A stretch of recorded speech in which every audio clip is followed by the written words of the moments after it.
Then I will go ahead and get us started and introduce you guys and turn the time over. So hello to everyone joining us today on the live stream of the University of Idaho Beef Cattle webinar series. Today we're going to have grazing management covered by Scott Jensen, the Owyhee County Extension Educator, in addition to Melinda Ellison, who is one of our University of Idaho Extension Range Livestock Specialists. I'm going to turn the time over now to Scott to start us off, and then Melinda will jump in at a later point. Want to thank all of you for taking the time to join us today, and thank those that will watch the recording later. And so to get started on the topic of beef cattle, grazing management, it's a very broad topic that we could spend days or weeks on, but we're going to condense, at least try to touch on a few aspects of that in the next little bit. And so just to kind of maybe lay a little groundwork and talk about things from the beginning. Definitely, if you've been out, and I would assume anybody watching this has been out and made some observations of cattle and realized that, cattle graze specific sites for, certain reasons. It's not just a random, a mouthful here and there. It's they choose and select what they graze, and I'll mention that a little more as we go along, but it definitely is not random. They choose what they're after.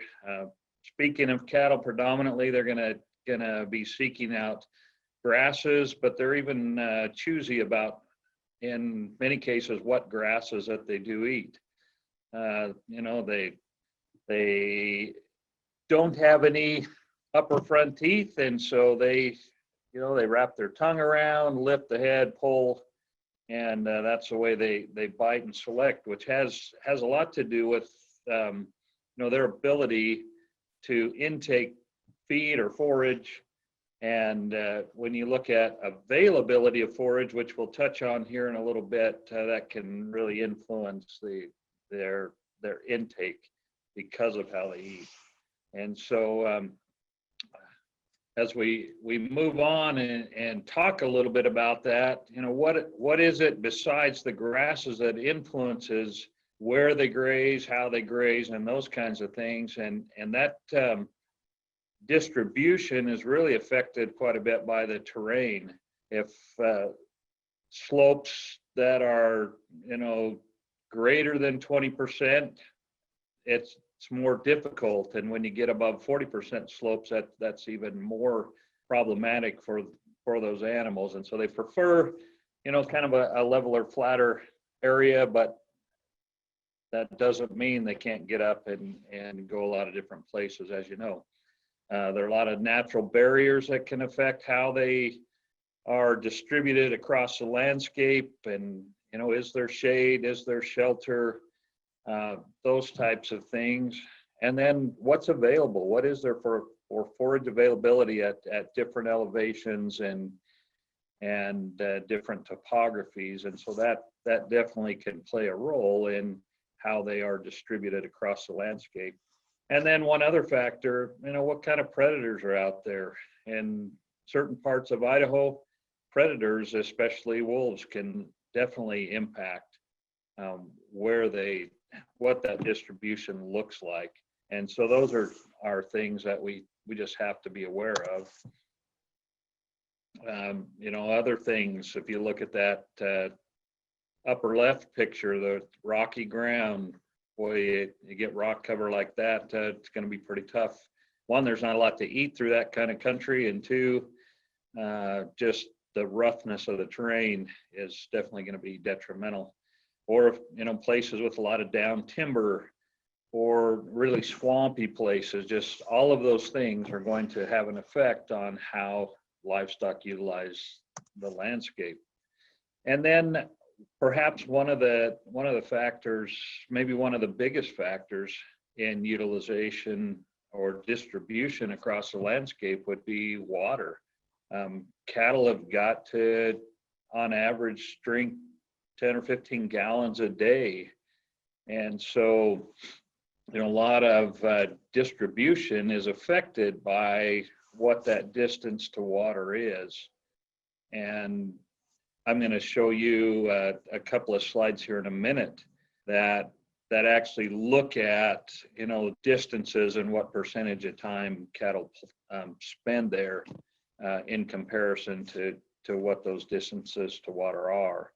We do have the ability sometimes with supplements that we can pull animals into certain areas to utilize them better.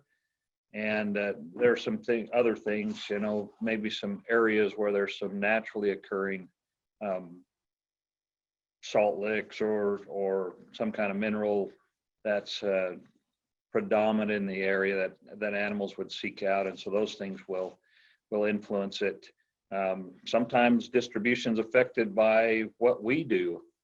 So whether we install water troughs or we, how we put fences in, those kinds of things are definitely going to have an influence on how cattle utilize the landscape. And then definitely to a certain degree, what other animals are out there, whether it's other livestock or wildlife or what have you, those types of things going to have an influence on the distribution of animals. So if we look at a little bit about what's an animal trying to get out of things, ultimately they've got to try to meet their nutrient requirements. And so if you look at this slide, whatever they're spending to try to, they've got a finite, I guess, amount of energy, or it does require a certain amount of energy to be able to get out and graze and do things. And so hopefully, whatever amount of energy they're expending is not going to be, they're not going to have to expend more energy. That's what I'm trying to get at, I guess. They're not going to try to expend or going to have to expend more energy than what the benefit actually is going to be from that. And so when you look at that, if you look at the speed of movement, the slope, the load, the distance to various things, and the pressure from predators, all of those things are factors that are going to ultimately add up to the amount of energy that an animal needs just to, meet maintenance requirements, and then above that to the various aspects of production that we might be interested in. So we just have to realize or keep in mind that all of these things are going to influence how much energy that animal actually needs. Other things, temperature, fatigue, condition, all of those things play a role. And so, if the energy expenditure increases, then that animal or we have to figure out how to help that animal be able to receive enough to meet its needs. And so, what are the options? Maybe the animal's intake goes up. Maybe the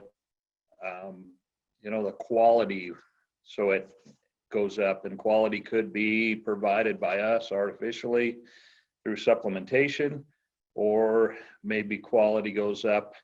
And I think of a lot of our desert rangeland country where animals start at a low elevation, and then through the course of the season, they move higher and higher, and it kind of in a maybe not necessarily focused to this, but they really are kind of chasing that higher quality feed as the year progresses, and the higher elevations are slower to mature and have a decrease in feed quality. So anyway, those being some things that could definitely influence that. And then there are some other things influencing distribution. So, animals have a pretty good memory. We found that out here. If you go back a few years to the soda fire,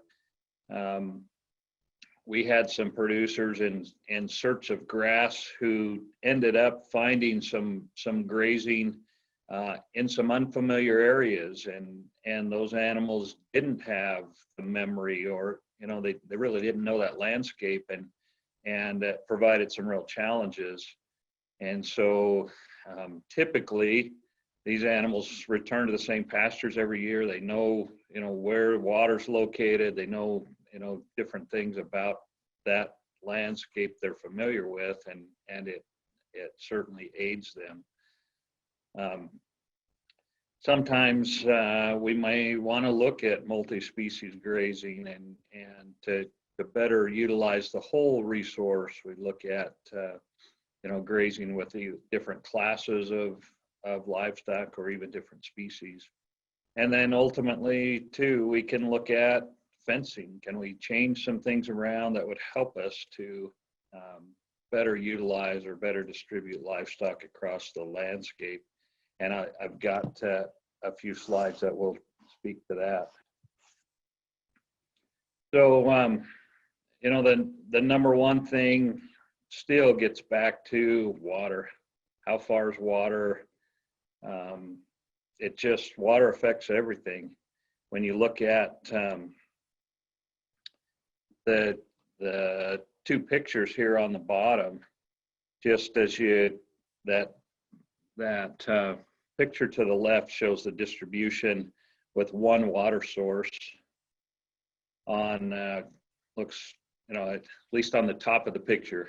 I'm going to make the assumption we'll call the top north, and so you look at the grazing distribution there, and by far most of the utilization is on that upper half of that pasture. And then you look to another year or a second water source being put in at the bottom, and you notice that grazing distribution is considerably more even across the entire pasture versus just the single water source. And so those, that just being a good example of how water influences things. I'll show you this next few slides. So this information in the next few slides actually comes from some work that Jim Garish did in Montana, some ranch that he consults with, and they were looking at how this being a wintertime pasture, but they were looking at what's the distribution like, or what was it like when they initially started, and then what did they do and how did they improve things over some time. And so if you look at that photo there, there was one water source, and from that water source to the far corner of the pasture is a little over 2 miles. So it was a good, mixed and native seeded pasture. There was just one perimeter fence and just that one water source. And so in the winter of 04 and 05, they were able to put out on 2,640 acres, 450 cows, and they made it 42 days is the amount of grazing they got off of there. Okay, so then Jim Garish really likes to look at, animal unit days, and so that's the figure there that just popped up. So of that whole acreage, 7.2 animal unit days per acre is the grazing they got off of that. And so we'll try to remember that figure as we look at how things changed. But notice the grazing pattern here. See if I can, yeah. So notice the grazing pattern here. It really was heavily weighted towards that water source. Okay, and very poor distribution or utilization on the north end and even across the center. And so they fed quite a bit of hay. They had definitely had higher supplement costs. Well, they looked at what can we do to improve the distribution there. And so in the summer of 2005, they installed a series of water tanks or a water system. And so things changed quite a bit. They expanded a spring, drilled some wells, but they installed that water but no interior fences. And so that next winter, they put 800 cows on for 45 days. So if you remember back, 450 cows for 42 days. Now we're talking almost double the cows, and a couple of days longer is what they got out of that. So it went from this little over 7 animal unit days per acre to 13.6. So almost got double the grazing out of it after making those water improvements. And then you look at that next summer, and they went in and installed a bunch of subdivision fences so they could better control the distribution and grazing. Created 1,660 acre paddocks in there. Everything's got a water source, and so then you look at that, 900 cows for 85 days. So they added another 100 cows and almost doubled the amount of days that they were able to spend out there. So and went up to 29 animal unit days per acre. And so definitely getting a lot better utilization out of that. And so when you look at and put that all together, historically that ranch fed somewhere between 2.5 to 3 tons of hay per cow every winter. And in that winter, they fed about 300 pounds of hay per cow. And so, yes, it cost them some money to install that infrastructure, but then when you look back, it wouldn't take too many years, I don't think, to pay off that infrastructure installation, which will last for many years to come, when you're saving essentially 2 to 2.5 tons of feed or of hay feeding every year. Makes a big difference for sure. So, when we go back and look at things, how do we improve distribution? Well, water, we talked about, how we use supplements, whether it's salt, or minerals, or protein, or energy supplements, whatever it might be. If we strategically place those, then we can certainly influence where animals utilize the landscape.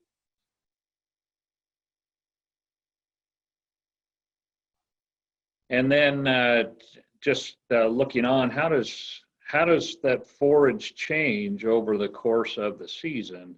What do we do? What's the quality look like? What's the availability look like as we go along?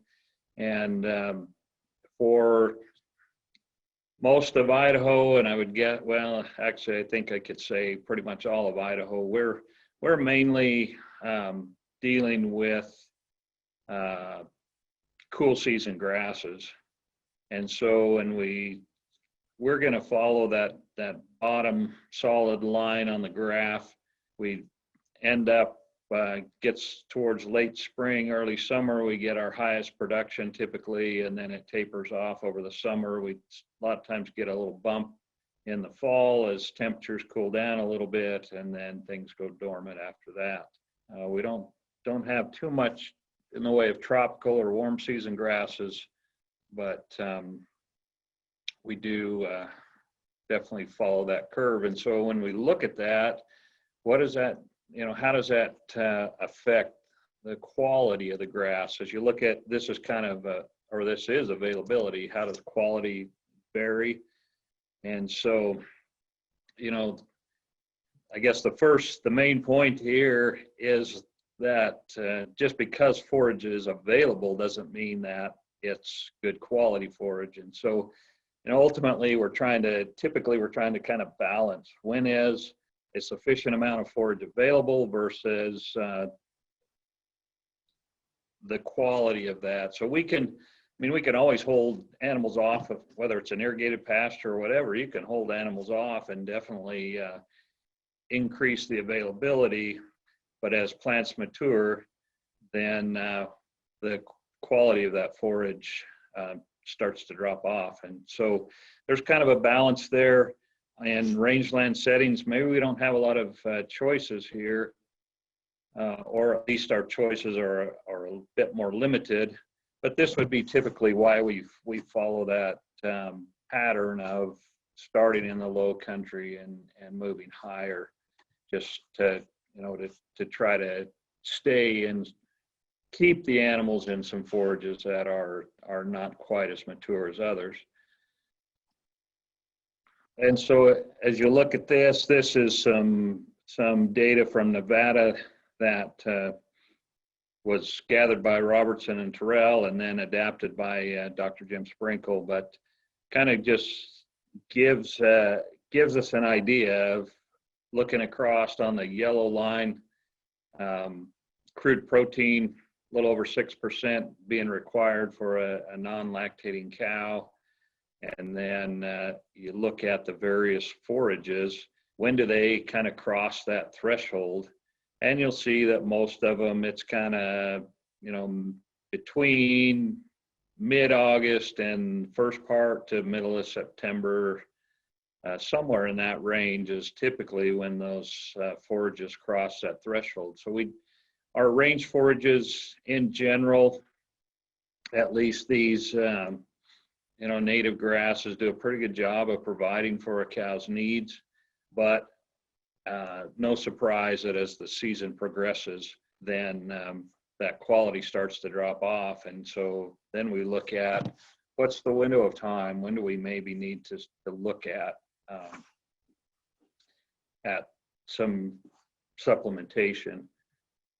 And so, and when you look at that and when's it necessary, we have to, in my opinion, we always have to go back to cost. What is the production level that we're after? Is the cost of the supplementation to get that gonna be more than what the value of that production even is? And I realize too, there are certain things that, maybe we don't see, or maybe we just have to do to meet a cow's needs and keep her healthy. But there's a balance there. And so as we look at different options, salt and minerals, definitely that's a year-round supplementation generally. But when we look towards the end of the season and get into some lower quality forages, then do we reach the point where we need to supplement protein? Are we better off to provide it in some kind of a tub or a lick tank or something like that versus some other sources of protein?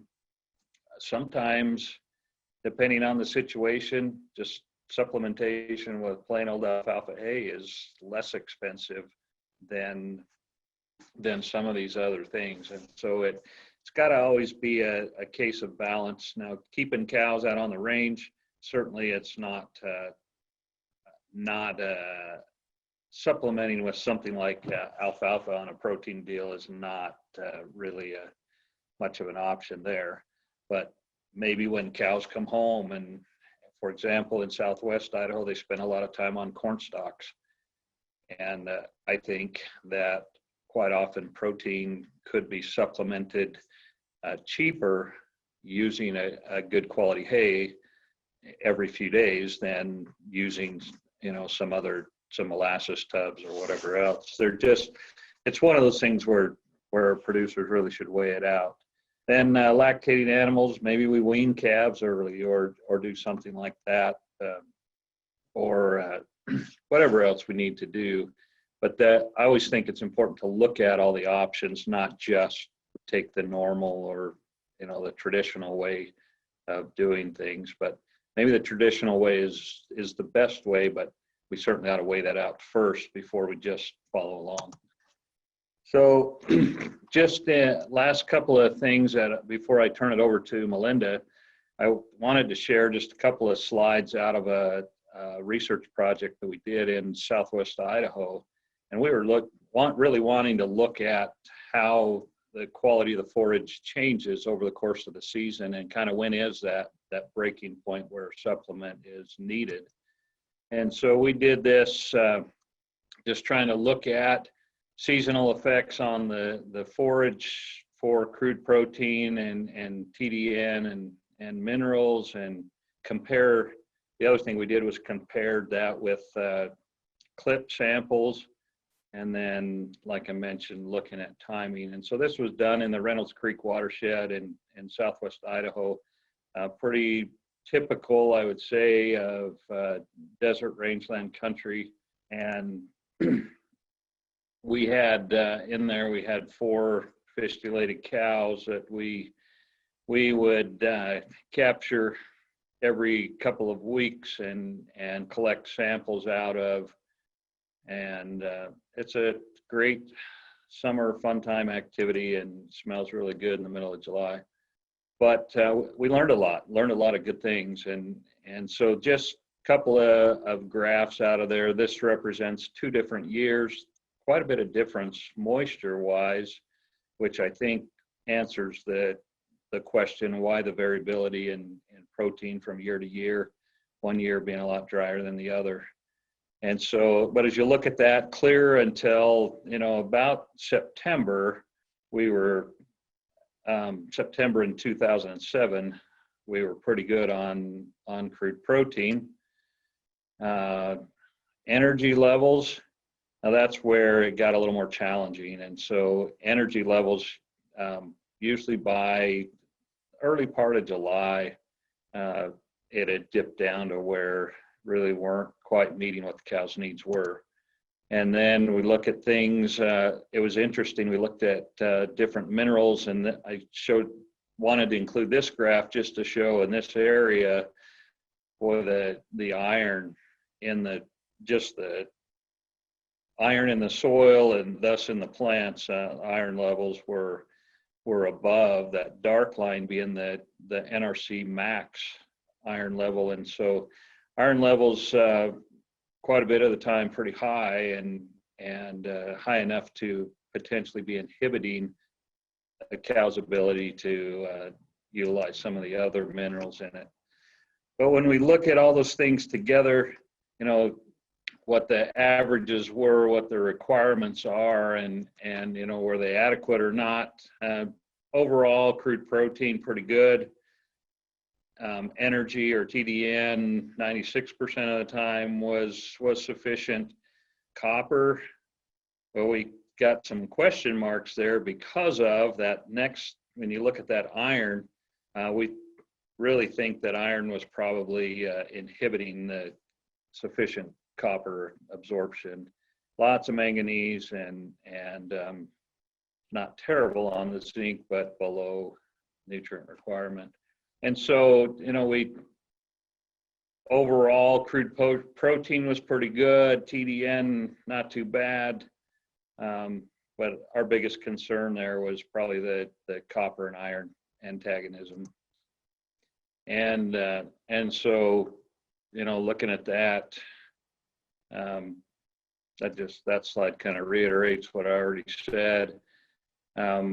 But we did notice that, from over the course of the season, the nutrient availability definitely changes, which is no shocker, I don't think, to anybody. But we were able to put some numbers to it and kind of see that. And we see that, it's not consistent every year. It changes depending on the precip and the timing of precip. And so that is one of those deals where it's, you have to pay attention to conditions every year. So how do we make things better? If it's possible, irrigation, sometimes fertilization, depending, not feasible or even allowable on get into the public lands areas, but these are just some things where, some practices where maybe we can make some improvements, and certainly, especially those, on private irrigated lands, we can do a lot with that. So with that, I'm going to turn it over to Melinda, and there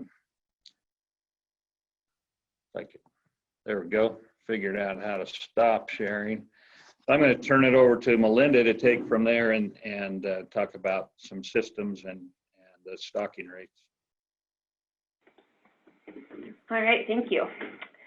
So I'm just going to get started by talking a little bit about some of the grazing systems that we use, and not so much to, beat these systems into you, but to give you maybe more of an idea of how they are lining up with the growth patterns of the forages out on the range.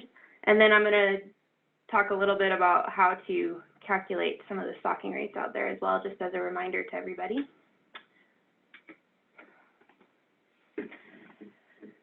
So for grazing systems, we always have to think about the duration, which is the period of time which grazing occurs. And of course, that's pretty important, especially on public lands. We're told exactly when our duration is. Frequency is how many times you're going to graze each pasture. And the intensity is how much of the annual production of plants is going to be removed. So that's your percent grazing utilization measurement.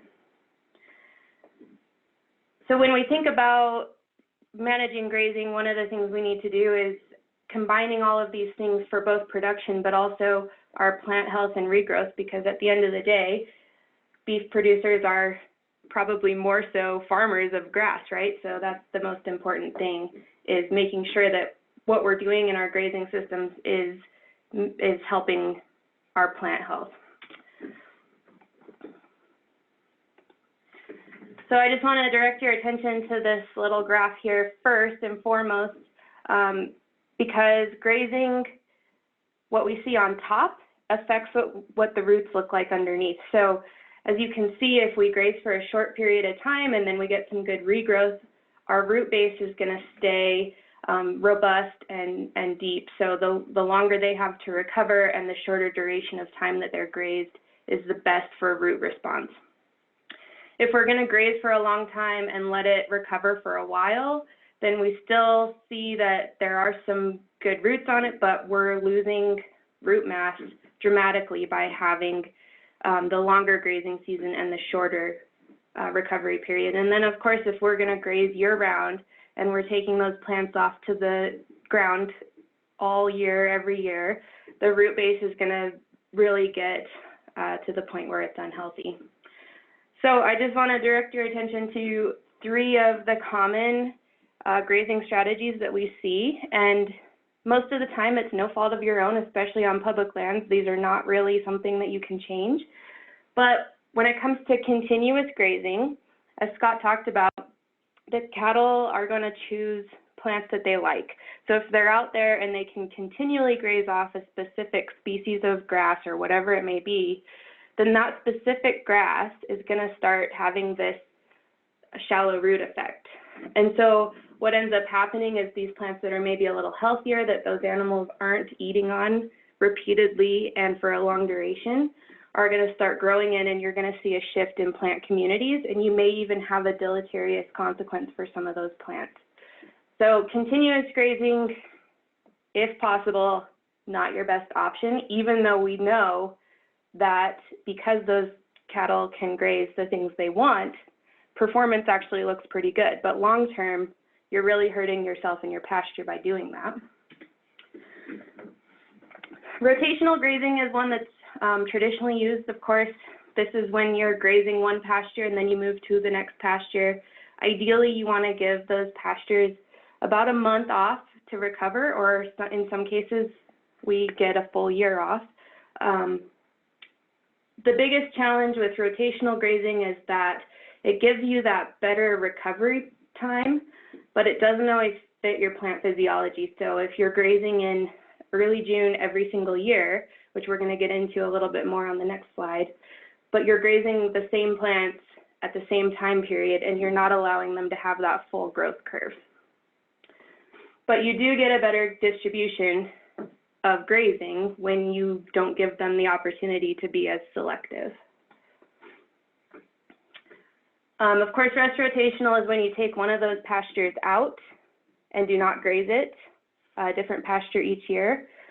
There's ups and downs to this. I think having that full year of recovery is not necessarily a bad thing, but in most cases, when you're adding cattle to the other pastures, because now you're having that entire pasture during its rest period not being grazed, so you're maybe putting more pressure on the pastures that are being grazed, and so a lot of times there may be just not as much benefit to doing that as maybe adjusting your grazing to fit those plant phenology a little bit better. So in the next slide, I'm going to talk about one that a lot of people are probably not going to have the option to do because of their grazing allotments, but probably one of the better options for plants and plant regrowth and plant health is the deferred rotation. So in this example, we have 3 pastures. year 1, you would graze A, then B, then C. Year 2, you would start in B, then C, then A.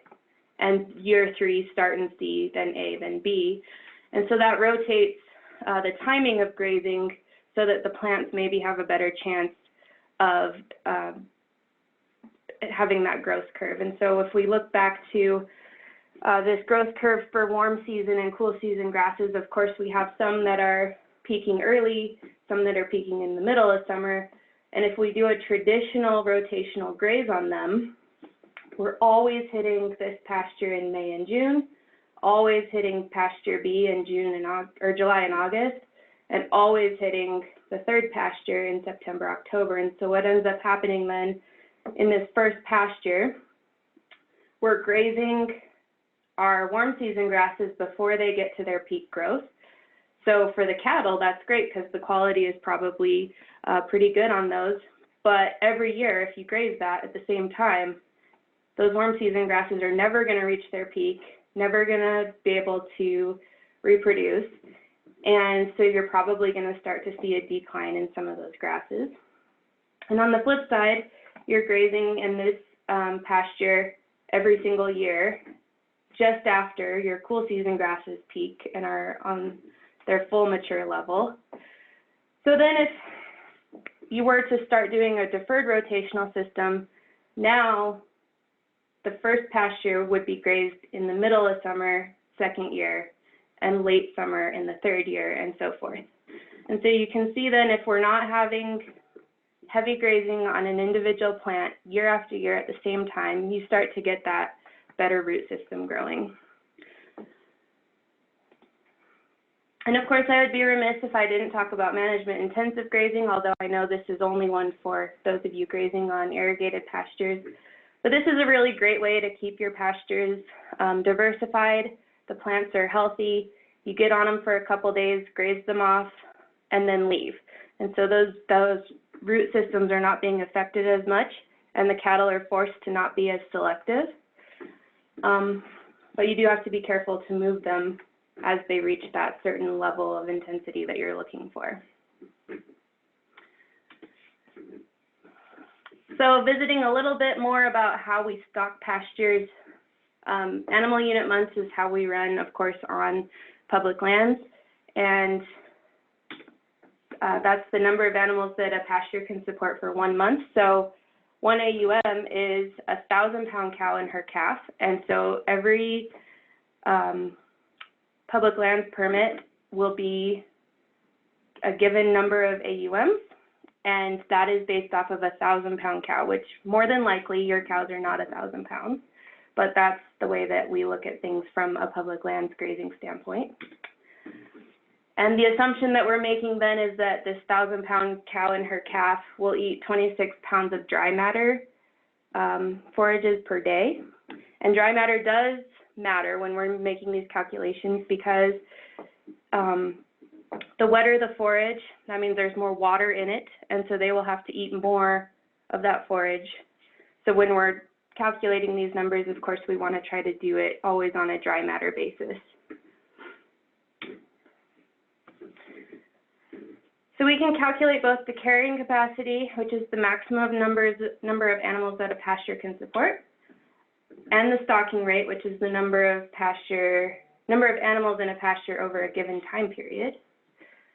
So when we go to calculate our stocking rate, we need to gather information on the size of our animals. So we just take an average of our mature cows or whatever we're turning out, total forage production per acre, and the size of the pasture. And of course, you want to subtract some of those inaccessible areas that Scott was talking about earlier. If the cattle won't go there, there's no point in including them in your calculations because then you'll be off. So again, thanks to Dr. Sprinkle, we have this graph that looks at the intake of a cow over a year.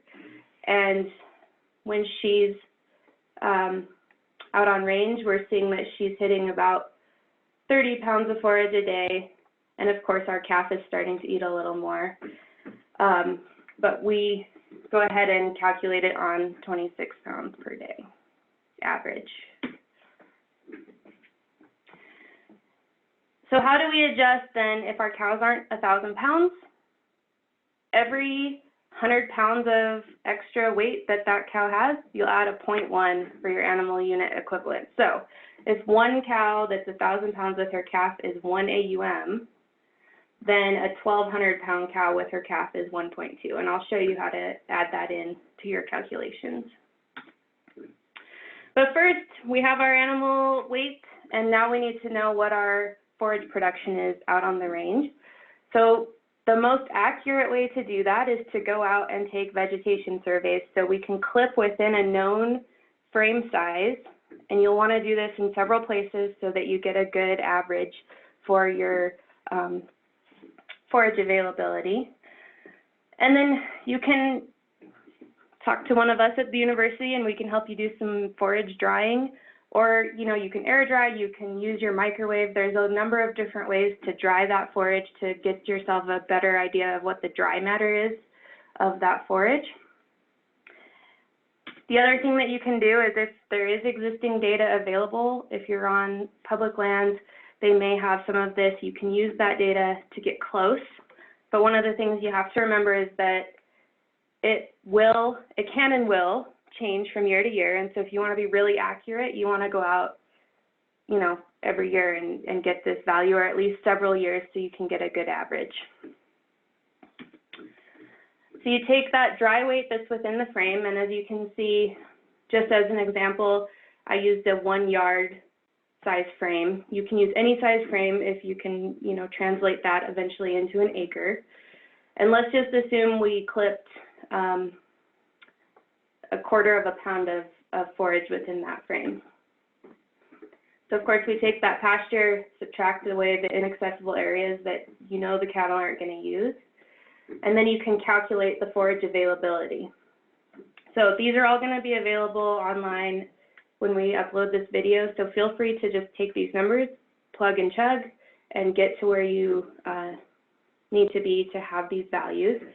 So to calculate the forage per acre, we take this 1/4 pound within a 1 yard square frame, and then we multiply it by 4,840 yards per acre.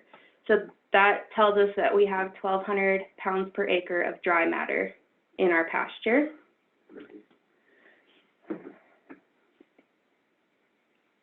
And I'm sorry, this says per acre, but I meant to say that this is the total available forage in the pasture.